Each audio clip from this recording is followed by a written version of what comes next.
everyone, I'm Gracia Poli, Olympic champion from Indonesia, strength and conditioning coach with the Chinese national badminton team. Cristian Luque Manjon is back at the BWF World Coaching Conference to talk about the practical ways to enhance on-court movement from agility, speed, and change of directions.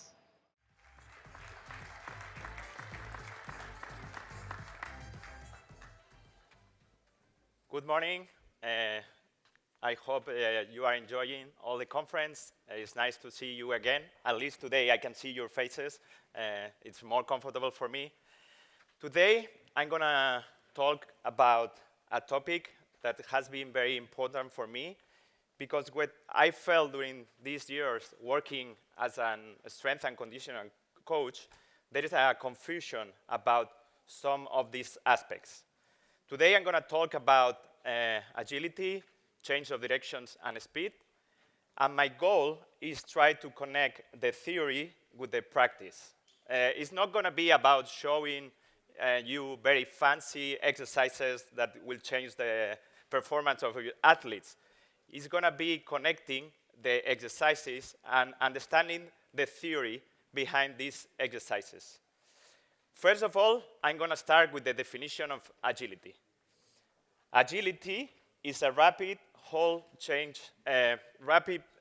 movement of the body with a change of direction or velocity in reaction of a stimulus. And the most important part of the definition is the last part, reaction to a stimulus. This is very important because for many times we use agility as a definition of exercises where the players stay in a position and they move their feet fast, or they do ladder exercises, or they do change of direction around the cones. But this is not agility. This is not agility because it lacks this cognitive part. This lacks this perceptual perception. And the definitions say very clear that agility needs to include a reaction to a stimulus. Agility, change of direction, and speed are qualities that are connected but are independent. The research shows that change of direction are pre-planned movements. The movements are not uncertain, like when we work with agility. And the research says that best players and the amateur players, they don't show much differences when we test in terms of change of direction. But when we check the agility, we can see very big difference between the best players and the average players. And the difference is in the perceptual and making decision process. I'm going to talk about a little bit about strength and reactive strength. Even today, we are not going to go very deep about these qualities because these qualities we will focus more if we go to the gym. But in terms of strength, for me, one of the most important aspects of the strength in terms of change of direction or agility is the eccentric strength. Because we know that during braking actions, the forces are much higher than during accelerations. This means that if the players are not used to do eccentric exercises, the muscle will produce much more damage because during the badminton practice, usually the players, they do it about 4 to 6 change of directions per point. It's going to be a lot of decelerations. And in the last years, has been a lot of research about decelerations. And deceleration have different qualities that we need to develop comparing with acceleration. And I think most of the time when we develop the strength of the athletes, we focus much more in the acceleration part than the deceleration part. But for me, after analyzing the external training load of the players, I can see that there are much more deceleration than acceleration during the practice and the competition. Another very important quality to develop is the reactive strength. When we talk about the reactive strength, we talk about the efficiency and the speed of transition between the eccentric phase to the concentric phase. This means the capacity to generate force, the maximum of force in the minimum of time. And here in France, we have an amazing player who have an amazing reactive strength, that is Alex. If you see him moving in the court, he's like flying. He doesn't need a lot of time to generate a lot of power. And you can see the way he moves is very efficient. And this is very important because if you are efficient in your movement, you will accumulate much less fatigue. Then, another of the aspects, I'm going to talk a little bit, is about the core strength, that we will not do exercises about the core, but are very important in this deceleration actions, because many players, the problem they have when they run forward for a drop shot, for example, or they do a lunge at high intensities, they drop the core down. This means that the forces that the legs of the muscles of the legs need to handle are much more higher, and the second, they need much more time to go back if they push them back. Then having a very good control of the core is a very important aspect. The first part of the practical part, we are going to focus more in analytical aspects, like the technical aspects. We are going to focus a little bit about reactive strength, and we are going to do it using one of the best tools that we have that has been proved that enhance speed, change of direction, and agility, as is the plyometric training.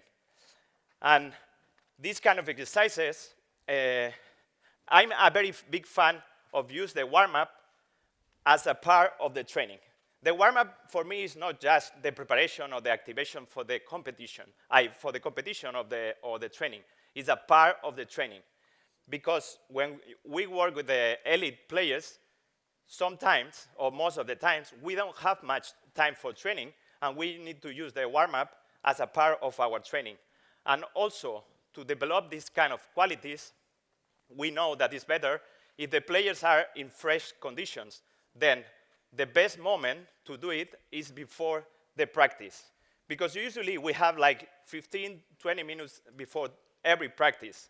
If we count the total of time we have during 1 week, can be around 2 hours more of training.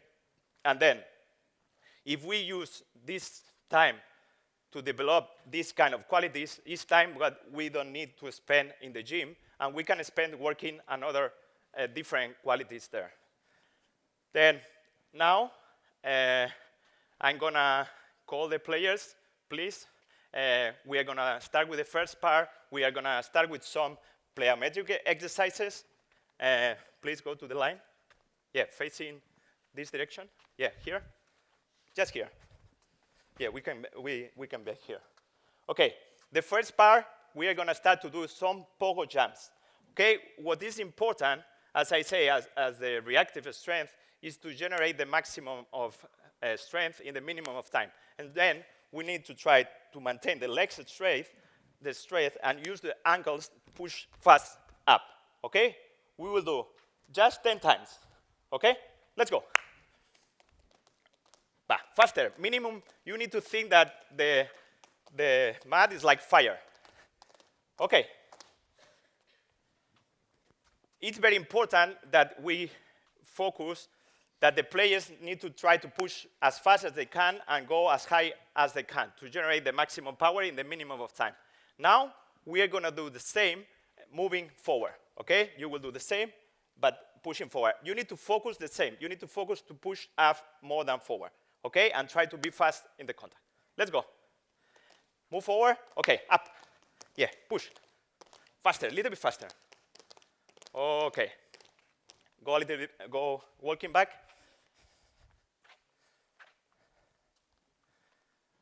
Okay, now we will do multi-directional pogos. This is very important because badminton is a multi-directional sport.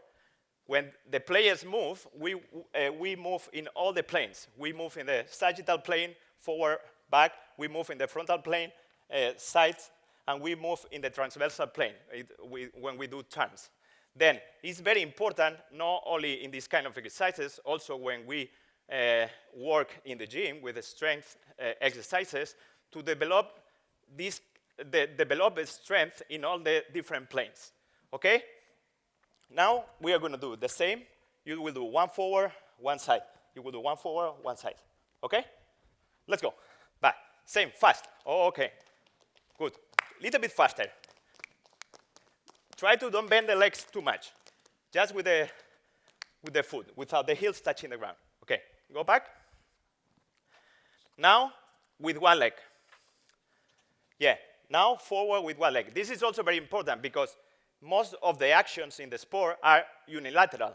Then when we do these kind of exercises of also training on the gym, it's very important where we develop strength in unilateral way, because give us different adaptations that if we work all the exercises in bilateral way.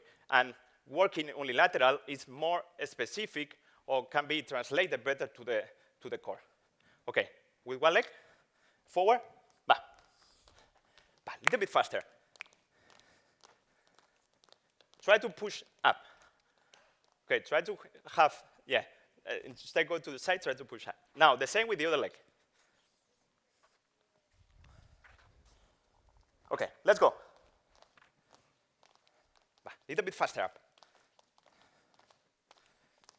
Okay, in this case, we will say that they need to reduce the amount of time the foot is touching the ground to apply the maximum of force in the minimum of time.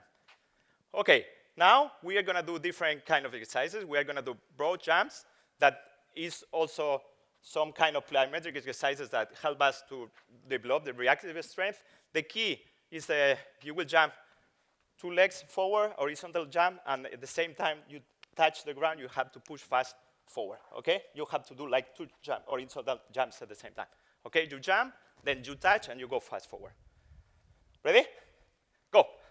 Back. Touch and fast. Okay. Go back. We will do 3 times. Ready? Go. Back, faster. Okay, good one. One more.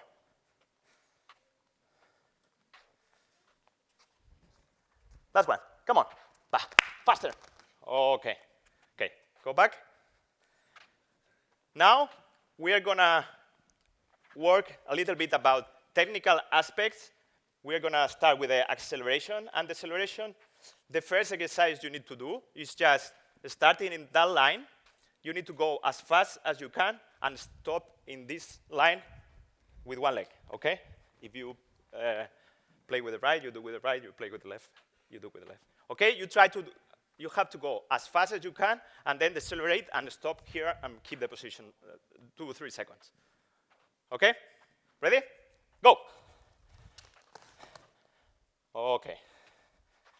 Now change the leg. Let's go. Okay, when we work I didn't say this before, when we talk about the speed in badminton, because the conditions of the core and the distance of the core, we cannot talk about maximum speed because the players cannot achieve maximum speed. There is not like football players or tennis players that the core is faster, the core is bigger, and then they can achieve higher velocities. In terms of badminton, what will be more important is develop the acceleration, because the distance they have, they need to accelerate, they need to decelerate, and they need to reaccelerate during all the time that they are playing badminton. When we do these kind of exercises, where we need to focus, as I said before, it's very important that they control the trunk when they stop here, and then also it's very important the steps they do before approaching the line. Now, I want you to do the same, but when you stop here, I want you push back as fast as you can. Okay, you go here, and then from here you push back. Okay, the same concept that before. You need minimum of time to push back. No, just backwards. Okay, go. Okay, try control the upper body. Okay, one more time. Go.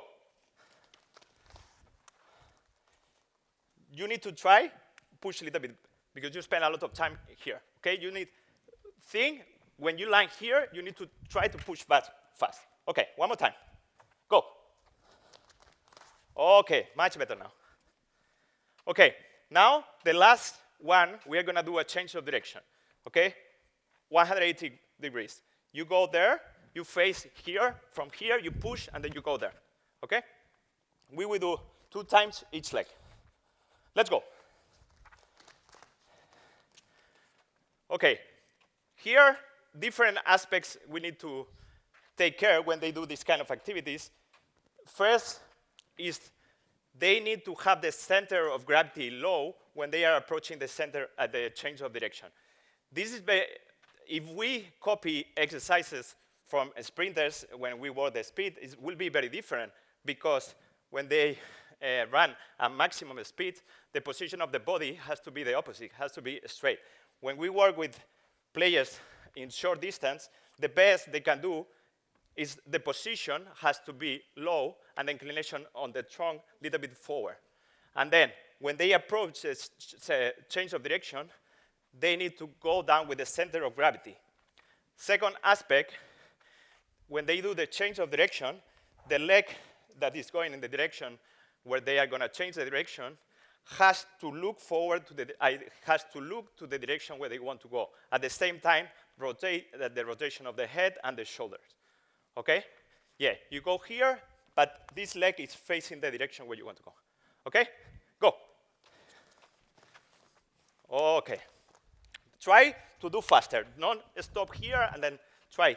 Touch and go. Okay, change the leg. Go. Okay.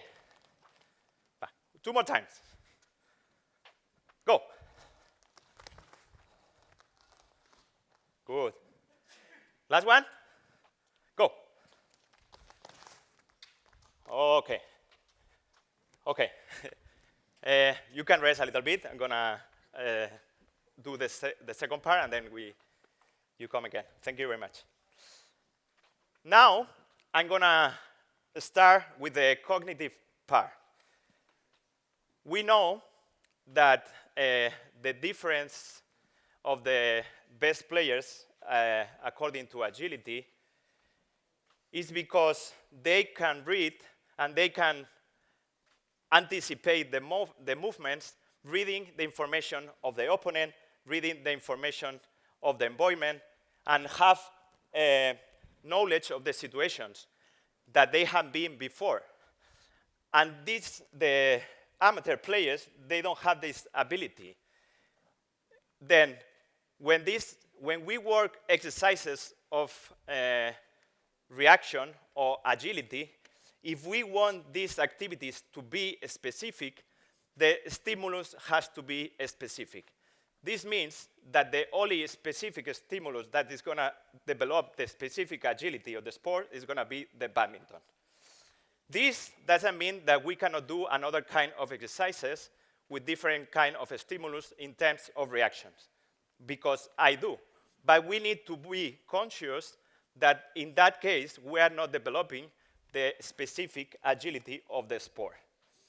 Then, when we use another kind of stimulus, like nowadays we use the legs training, or in my case, I'm going to use some tennis balls since I have a tennis background. There's a tool that I really love. I'm very conscious that what we are working here is not the specific agility of badminton. Where we are working here is to improve the general ability of reaction of the athletes. But this doesn't mean that it's going to transfer directly to the sport. If we want to transfer the agility to the sports, we need to recreate exactly similar situations than the sports. Because the players, the best players of the world, they look at the shuttle, they look at the position of the body of the opponent. They look at the situation that they are in the court. They look, remember the situations that they have been facing during the match. They have all this information that makes them anticipate the movements of the players, of the opponents. Okay, let's go. Now, we are gonna do some, sorry, you didn't have a very long break. Okay. Okay, now 2 pairs, one in front of the other. You with the both, the same. Okay, for me, tennis balls is a very good tool to use it because according the way to use it, you can focus more in some of the different aspects.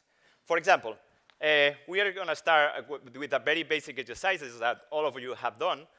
Is just starting with both balls, and then the player has to drop one ball, and you have to try to catch before the ball bounces second time.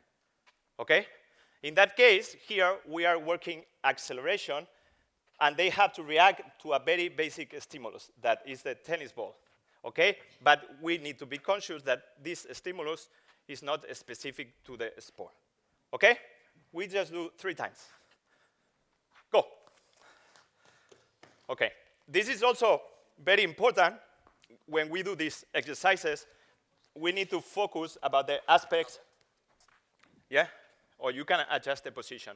That when we do the exercises, it's very important we adjust to the level of the players because we need to try the players to do it in the correct way, because if we do very far and the players catch the ball in a wrong position or the position that we don't think is the best technical position, we are not achieving the adaptations that we want. And then it's very important to adjust the exercise and also make the proper corrections about the approach, about the catching, about the position of the trunk, all these aspects. Okay?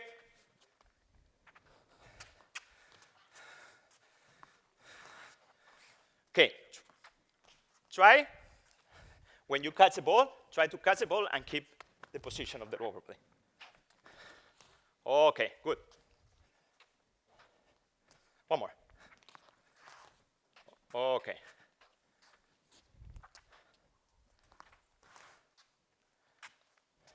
Okay, now you can change the positions. Sorry. Okay, now, if we want to focus more in the change of direction, what he's going to do, after you catch the first ball, you will throw the second ball back. And then, it's very important you have very control of the motion because you need to move back to catch the second ball. You can give the ball back. Yeah. First we start cross. Straight or with rebound? Straight, up. Okay, you catch and then throw back and you need to catch.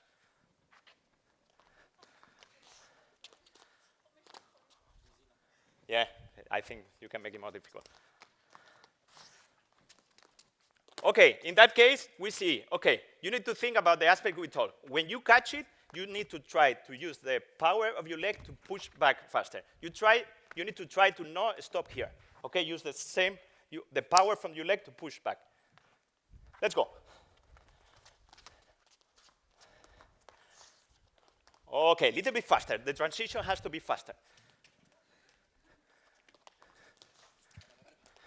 Okay. Okay, we can change again. Are you tired? Okay, now, when I do these kind of exercises, also I like that the players start from very different positions, because when the badminton players run, they never run from the same position. They never run from the standing position. Since badminton is a very unpredictable sport, with every time or every shuttle flies different, the position is different, the situation is different, you need to train the players to adapt to all different of situations, okay? This is one of the principles of the training, the training variability. And it's one of the aspects that we sometimes forget about the applicability when we do the exercises. We focus more on repeating the same motion and the same exercise time to time, until they do it perfect. But the reality is the sport is not like that. There is no perfect motion because the player needs to adapt all the time to all the different situations, and they need to find the best solutions. Okay? Now, you are going to do split step. In the moment he is in the air, you need to throw the ball. Okay? Yeah. Okay, let's do it.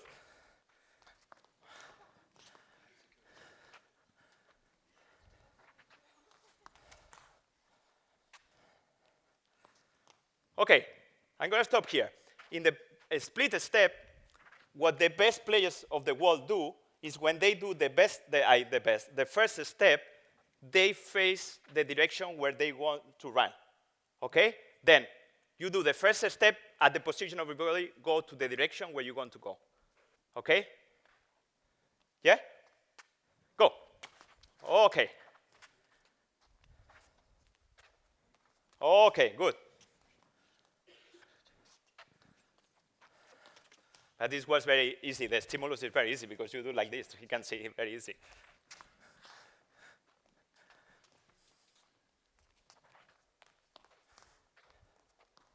Okay, just one more. Try. Okay. Okay.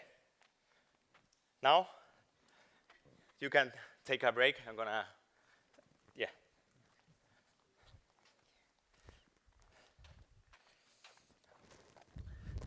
Okay. Now, we have seen, like, from more analytical point of view, from more technical, from more physical part, from general stimulus. But for me, the key of not only badminton is also in all the sports is to have the ability to integrate all the different capacities. This means that when we do a badminton training or a badminton drill, for me, I understand this drill that we are working all the different capacities at the same time. We are working the technical, the tactical, the physical, and the psychological. And according how we design these exercises, we can focus more in one of the aspects than the others. For example, if we change the space, if we change the number of players, if we change the speed, we develop different kind of capacities or abilities. For me, the ideal world will be the world where the coaches, fitness coach, and all the multidisciplinary team work together to design exercises on core where they can achieve the desired outputs and the desired adaptations of the players. Not where the coach work in the core, the strength and conditioning coach work in the gym, and the psychology work in the room.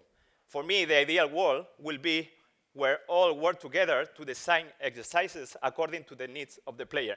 Because if we have the ability to develop exercises where we can work all these kind of capacities in an integrative way, this means that first, the players will not need to train that much outside of the core because we will be already working these abilities on the core, and we will have time to develop more specific things outside of the core. And since now the players are traveling much more and competing much more, and we don't have too much time for training, this will be ideal. And because we can give the right stimulus with the minimum of time. Then the last part I want to show you, I will say sorry to all the coaches, we will do some badminton drills, but the idea I want you to get is just adjusting some of the exercises, adjusting the distance or the speed. We can work some of these physical capacities in more specific way. And then if we want to develop the agility, it's going to be more transferred to the real agility of the sport. Okay? 2 players, please. Thank you. One in one side, the other in the side. Okay, the first exercise is going to be just focus in the change of direction. It's going to be very basic drills where you have to throw the shuttle one side, you need to go pass back, and then you throw to the other side. Just change direction side to side. He is going to be in the middle, and then you move one side and the other side. Just play in the middle. Yeah, he just stay in the middle. You are the only one who move. Only side. Front court. Yeah, front court. Okay? Okay. This is a very simple exercise. I know most of you do all the time. But if we want to focus more in the change of direction ability more than technical or tactical aspects, it's very useful exercise. And then if we manage the repetitions, the duration, and the rest, we can use this tool to work. Sorry, you can rest. If we use this tool as a part also of the physical development, it's going to save us a lot of time. It's going to generate more specific adaptation for the sport. Okay, now, in this case, we will focus more on the reactive strength, where he had short time to push and move side to side. Now, if I want to focus more on strength or power, we can make the core longer, okay? Now, you will move him side to side, but we will do the doubles lines, okay? Open a little bit more him. Okay, a little bit more to the side. Exactly. If you see him, now he needs to use more power to push side to side. We are forcing him to work more in the strength and power than the reactive strength. Okay, thank you. Just adjusting a little bit the exercise, we can develop different physical capacities, a part of the technical and tactical aspects. Okay, now I want you throw pass the shuttle to one side, and after you pass the shuttle back, okay, to the opposite, and you smash here. Okay, try to do it fast. Okay, good. Okay, you can take just 3-4 shuttles. Okay, try to open a little bit to the side, because I want you push him and he change the direction fast to the here. Okay. Okay. More. Okay, just one more. Okay. Rest a little bit. Now, he knew where the shuttle is going. Then there is no decision making. It's just a very basic stimulus. And it's a closed drill. Now, if we want to do it a little bit more specific and include a specific stimulus, what he's going to do the same exercises, and when he jumps to the smash, you are going to move to one of the sides. When you see him moving, you have to shuttle to the opposite side. Yeah. Okay. Let's go. Okay. Just two more. Good. Okay, rest a little bit. Now, we are going to try to get closer to match situations. They were talking before in the previous presentation. It's very important to recreate all these kind of capacities in real situation of the game. Now, only one shuttle, it's okay. What they are going to do is play where we play one against one. You will play in the serve area, but every time you have to cross the shuttle to the side. You start here. Okay. You serve to him, and you have to play cross to him. Just this area. Yeah. Just the serve area. Yeah, but when we cross, what do? I play back? You know, you go there. Yeah, yeah. It's all the time cross. Like that, we are forcing them to do a lot of change of direction. Okay. Good. Good. Try to change faster. Touch the ground and push faster to the side.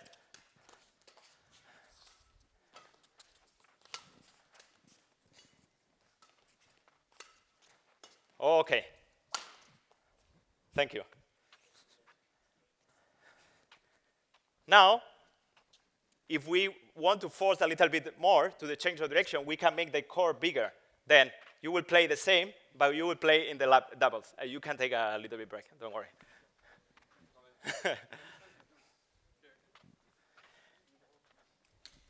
Bah.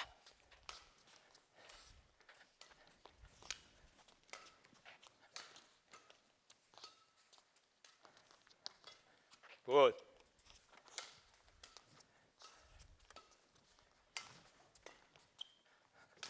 Come on, come on, come on.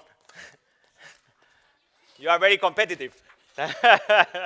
Okay, good.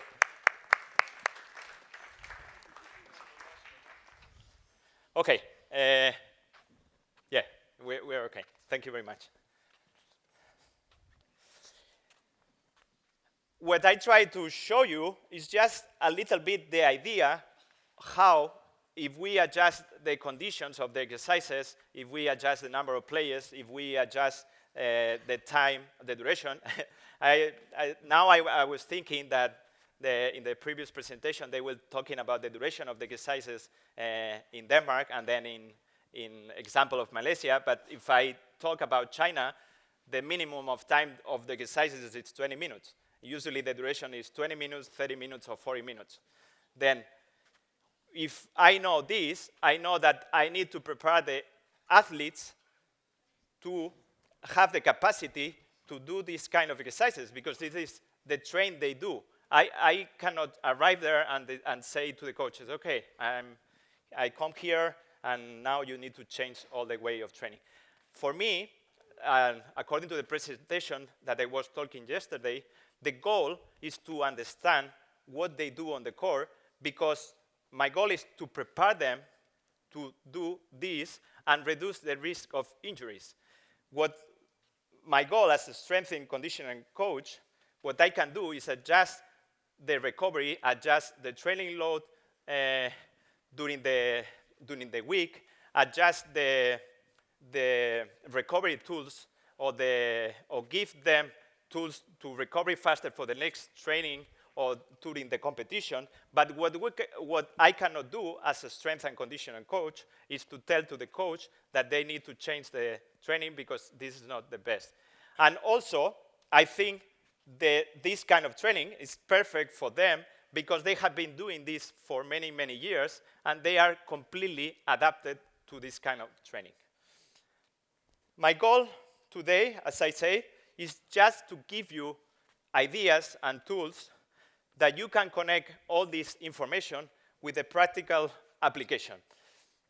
For me, I always say that the key is not about the exercises, because there are thousands and thousands of different exercises. The key is to understand why we do these exercises, if these exercises are good or bad for these kind of players, because the most important is the context. Because if you see me, or you see some of my videos with the players I was working, if I move to another place, probably the training will be completely different than if you just see some videos of the pro players, the training that they are doing. This doesn't mean that this is the best training for everybody. This is the best training for them. Then we always need to understand the context. And seeing just one exercises or one example of what the players do, we don't get all the picture. Probably these players, to arrive there, have been doing very long process to do these kind of exercises. Then, for me, the key is the understanding the training principles, understanding the theory, and design your own exercises, the exercises that are the best for the players that you are working with and in the context that you are working with. Then, at the end, is the ability to adjust the training with the tools that you have. Because for me, maybe working in China was easier in terms of having all the resources possible, and maybe for some of you, you work with some clubs or federations that they don't have the same resources. But this doesn't mean that you cannot achieve the same results, because the key are the principles. The key are not the resources. The key are not the exercises. The key is understanding the science and the knowledge behind the training.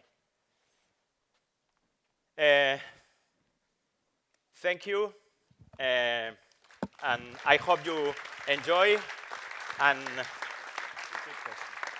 we have. I think we have time for 2 or 3 quick questions. If you raise your hand, we'll get a microphone to you. Just let us know your name and country, please. Hello, coach. My name is Nikhil. As you said, the agility is changing, rapidly changing the directions, and speed is starting from the one place to another place. It's like a distance divided by time. Yeah, the speed is usually linear. Yeah. Yeah. So this is the all trained players, and they have the good quality of the strength, and physically everything's very good. So while we are training to the basic beginner players, according to beginners players, Yeah. the new players, I can say the basic players, from the speed you just shown that starting from this baseline rear court to the service line here, once they stop on the line. Yeah. So we have a BWF testing also. There's a we did it. We have done. So we put our leg is straight on this area, knee and the two is alignment. So these players actually that while you're changing the directions, coming back to the line again, they're doing this one like this leg. So in that case, how do you train according to the basic sports science or the biomechanic for the safety of the ankle and the knee? How do you suggest? For me, we will focus more in technical instead of doing at high intensity exercises, teaching the exercises the proper orientation of the body, of the proper technique of the exercises before going to more complex exercises. Here, I just show a little bit about everything, but if we go through the process is going to be much longer, and depend on the players is going to be much more slower. In that case, if we have this, because when I was working, I will put the example of Huan Yachon, I was working with her in change of direction, and it is something that she never did. And when she was doing, I remember the first time we started to work about the technique of the change of direction, the position of her body was oriented to the opposite side where she had to go. And then, for me, even she was very top player, I needed to go to the basics to improve this ability instead of advancing and go to very complex exercises. And then for these players, if I want to go in a more complex area, if I want to solve these problems, I will go to the basics first before moving forward. Any other questions? Just, yep, one just here. Yeah, Mark from Germany. Thank you for the presentation. I have a question about the on-court exercises. So in the agility part, it was less volume and really just focusing on the quality. How would you set this up for the on-court exercise? Because we are used to do like 20 times 20 or something like this. So a lot of volume, I think that wouldn't fit the purpose. Yeah, for me will be the same. When we focus in this kind of abilities, for me will be the quality, the key. It's not going to be the volume. But in some very advanced athletes, when they, for example, they have a very good technique, or we see them that they are very good in terms of anticipation, perception, we will want to train them when they are in fatigue situations. For example, this is something I was doing with them, trying to, when we did all the like basic training, all the building period, I trained these kind of abilities at the end of the training, but because I went to all the previous process where we work all the technical and basic aspects. But it also always depends on the goal. But if I start to work with someone that I don't know, then the number of repetitions and the recovery between the exercises will be long, and the repetitions will be low, very low number. Great, thank you. Final question I think we have at the front here. Fabrice from France, nice to meet you. I just want to know if you make a difference with small player and tall player about the in agility. Terms of yeah, for the agility, because I'm a trainer with young players, yeah, and we have some tall player, yeah, and they don't move as fast as the small player, and we have to take care about them. Yeah, but you can see the example of Victor Axelsen. Okay, he moves very well, but if you see how he moves, he has his center of gravity very low, and this helps to move him very efficient, and because he used the ground to push and move to the side. You see some of the best movers on the wall, we can say Jinting, we can see Axelsen or Momota. You can see that their position and their center of gravity is very low, and this helps them to move very fast and very efficient to all the position. And then with this kind of players, I will focus in these technical aspects, or to put the center of gravity low when they move, to have a control of the triumph, because the top players, they have more difficulties in terms when they're moving forward and back, and they have to do lunges, and then they push them back. They have very difficulties to control the body, and then it's going to be the same. The players who are shorter, it's easier for them because the center of gravity is lower. It's always easier for them to move. And then it's going to be more the same about a specific technical aspect for these kind of players. Great. Thank you for those questions. Thank you again, Cristian, for both sessions. Very informative. We'd like to present you a small token Thank you. from BWF. Thanks again. Thank you.